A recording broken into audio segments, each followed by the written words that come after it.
Welcome to Profile Building, the podcast by Advance My Profile.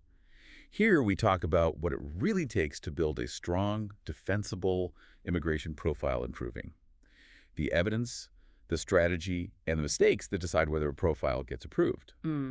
And today we are doing a deep dive into an article from Advance My Profile about the O-1 visa. Right, the non-immigrant visa for extraordinary ability. Exactly. And our mission today is really decoding why this widely misunderstood visa is basically a secret weapon for bypassing all the immigration lotteries. Oh, yeah, it really is. And, how it builds a bridge straight to a green card. Yeah, and bypassing that chaos is, it's crucial right now. Because when you talk to employers or professionals about U.S. work visas, their minds immediately go to the H-1B. Right.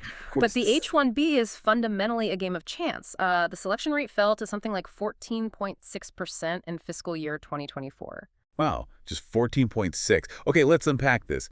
Is the H-1B like waiting in a massive randomized concert queue, hoping for a ticket, while the O-1 is the VIP entrance where you simply have to prove you belong on the list? Yes, that is exactly it. That's the core difference right there. The O-1 has no annual cap. None at all. None. And no lottery. Yeah. In fiscal year 2024, they saw roughly 47,000 O-1 approvals. Oh, wow. Yeah, and plus, there's this premium processing guarantee. Which is what, exactly? So if you pay the $2,805 fee, Okay. you are guaranteed a substantive response in just 15 business days. 15 days, that's incredibly fast. Right, so you aren't leaving your employment status up to, a randomized computer draw. It provides immediate certainty. Which is huge for employers. Exactly, but it's based entirely on merit. Okay, so if the O-1 is the VIP entrance, how hard is it to prove you actually belong on that list? Because this is where the source material gets super interesting. Yeah, it does. It points out that the O-1 uses the exact same extraordinary ability standard as the EB-1A green card, right? It does, yes.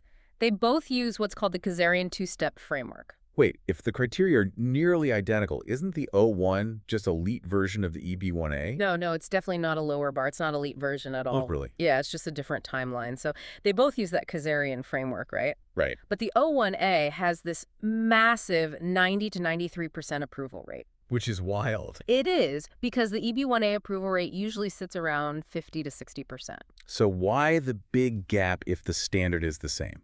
Because the O-1 evaluates a snapshot of your current career. It's looking at right now. Are you at the top of your field today? I see. Whereas the EB-1A demands sustained historical acclaim. So it's looking for a track record over a longer period of time. Oh, okay.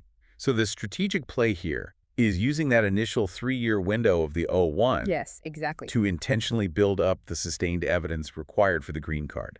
Precisely.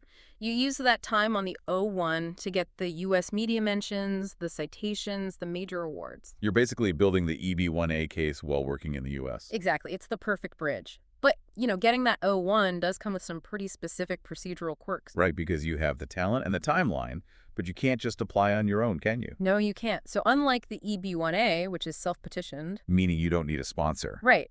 The O-1 absolutely requires a U.S. employer or an agent, and you also need a specific itinerary of services. So they want to know exactly what you'll be doing. Exactly. And the big one is you need a formal advisory opinion from a peer group. Or, 3 independent experts if a group doesn't exist. Okay, I have a question about that. What if an advisory opinion just says they are incredibly good at their job? Does that work? No, it really doesn't. No. USCIS rejects generic praise all the time. Oh, wow. So what does it need to say? It has to explicitly address the legal extraordinary ability standard. Like, it has to explain exactly how you meet the criteria, not just that you're a great employee. So it's a legal argument, basically. Exactly. Well, this has been an incredibly eye-opening deep dive. But before we wrap up, I know you had a final thought you wanted to leave everyone with. Yeah, I do. So if the O-1 evaluates your current snapshot, what does your professional snapshot look like today? And could it be the stepping stone you didn't realize you had? That is a fantastic question to chew on. It really makes you think about how you're positioning your career right now. Well, thank you so much for joining me to break this all down. It was my pleasure. And to our listeners, thank you for tuning in to this deep dive. If you found this breakdown helpful, please like, subscribe, and follow the podcast for more useful content. We will catch you next time.